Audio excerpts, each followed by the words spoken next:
જય માતાજી ખેડૂત ભાઈઓને, આજે તમારી માટે સોનાલિકાની અંદર 740 ડીઆઈની અંદર ટ્રેક્ટર લઈને આવ્યો છું. આપણી પાસે ડીઆઈની અંદર 3 ટ્રેક્ટરો અવેલેબલમાં છે.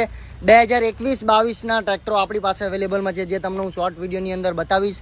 તો ભાઈઓ, આ વિડીયો વધુમાં વધુ ભાઈઓને શેર કરજો જેમને સોનાલિકા 740 ડીઆઈ લેવું હોય. અને વિડીયો સારો લાગે તો લાઇક કરજો, ટ્રેક્ટર સારો લાગે તો કમેન્ટ કરજો કેવું લાગ્યું ટ્રેક્ટર. આ છે સોનાલિકા 740 2021નું ટ્રેક્ટર, કંપની ટાયર, કંપની કન્ડિશનવાળું 740 ડીઆઈ સોનાલિકા. પછી બીજું ટ્રેક્ટર છે 2022નું 740 કંપની ટાયર, કંપની કન્ડિશનવાળું, સાદા સ્ટીરિંગની અંદર અને મિડલ ગેરની અંદર ટ્રેક્ટર છે. 740 2022 મોડલ છે આ. પછી ત્રીજું ટ્રેક્ટર છે સોનાલિકા, એકદમ ફર્સ્ટ ક્લાસ ટ્રેક્ટર 740 ડીઆઈ. એમાં પણ કંપની ટાયર, કંપની કન્ડિશન અને એકદમ ફ્રેશ એન્જિન કન્ડિશન જોઈ શકો છો ભાઈ. તો ફટાફટ આવી જાઓ ધોળકા ચંડીના ટ્રેક્ટરની અંદર. અને સારો લાગ્યો વિડીયો તો